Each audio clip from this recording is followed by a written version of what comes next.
going to talk about saxophone articulation. So you might wonder, what is articulation? Well, what articulation means is it's clarity in the production of successive notes. So in other words, when we're playing and we want to change pitches and we don't slur them, we want to have them, each one very precise, we will tongue each one of those. That's what articulation is. When I work on articulation, I want to make sure that I have a couple things in mind. First off, you have to make sure that your airflow is always constant. That's really, really important because you can't articulate properly if you don't have your airflow going. Second thing is to think about where your tongue is sitting, your tongue position. One thing you can do when you do your articulation is you can think about a syllable.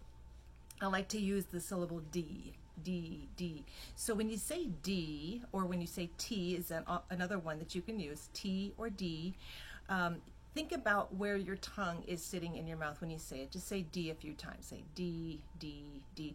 If you think about the back of your tongue, it's just slightly up in the back and it's kind of low in the front. D, D, D, okay? And then the front of your tongue is going to hit right about there, right where the top of the inside of your teeth and the roof of your mouth meet. D, D. Now that's going to be slightly behind your tongue tip, slightly behind the tongue tip. And when your saxophone is in your mouth, your reed and your mouthpiece are in your mouth, you're going to hit slightly behind the tip of the reed as well. Okay, so let's give it a try. All right, so remember we're just going to use this first, but remember when you put your saxophone in, or if you just use the neck when you're playing, you have to make sure that your embouchure is correct too. You can't do articulation, proper articulation, if your embouchure is not correct. Okay, so let's get our embouchure set. Bottom lip under, keep my corners in, my upper lip is firm. Okay, now I'm just going to blow some air and then I'm going to articulate. I'm going to change the flow of the air by touching my tongue to the reed, and I'm going to think D. Okay.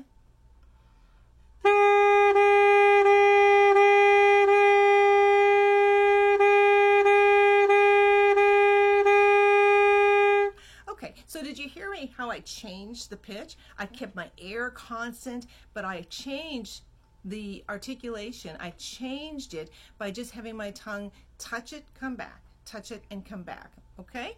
All right, listen one more time. Okay? We'll blow the air, keep the air constant with a good embouchure.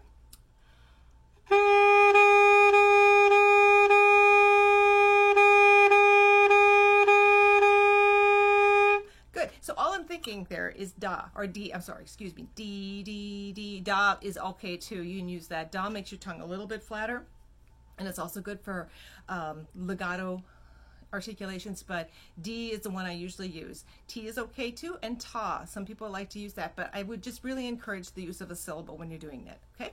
All right, so let's try it with the saxophone.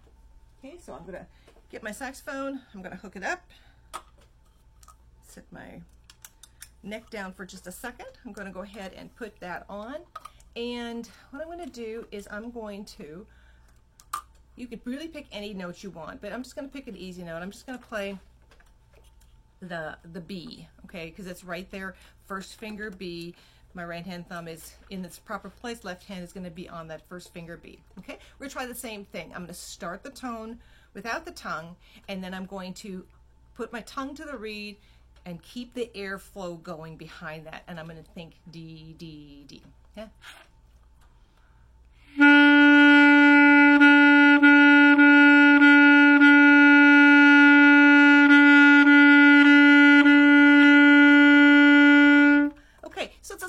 When you put the horn together, you're doing the same thing you were doing just with the neck. But I would always say maybe practice with the neck first, a little bit less to worry about, and then when you feel confident, then go ahead and put it on the saxophone, because then you've got more things to think about, because you've got to hold on to it and everything. But if you feel confident with the neck and the mouthpiece, then yeah, go for it with the saxophone itself.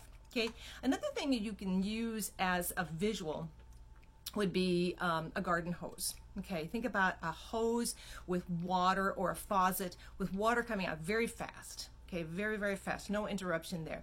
And then you just take your finger and you just put your finger through that water, you just slice it through that water. Okay, you're just stopping that water just for a split second.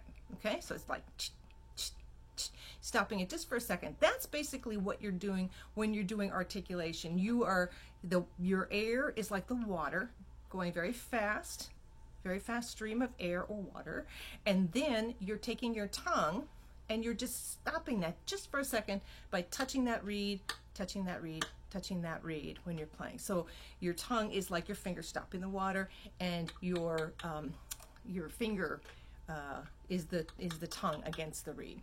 Okay, so that's really all you have to do when you articulate. That's the first steps to that. Now, there are different types of articulations you can do later if you want to have shorter articulation or harder articulation. But when you're just learning, just start with something easy. Just think legato articulation with a nice D, D, or T, T, either one of those. I like D personally because I feel like it's a little bit lighter articulation. I feel like I can play it a little bit faster. I can think D, D, D, D, D instead of T, T, T, T, T. It's just a little bit more front of the tongue that way, but I really like D. Anyway, so that's all it is. You just have to remember a couple things. Keep your air flowing, get your tongue in the right position, think a syllable, D or T, put the mouthpiece in your mouth, get your embouchure set, blow air, and then just interrupt that air by thinking that syllable, D, D. Tongue touches, pulls away, keep it close there. Okay, so just practice it that way. Neck first, neck and mouthpiece first, then the saxophone. So good luck, and I will see you the next time.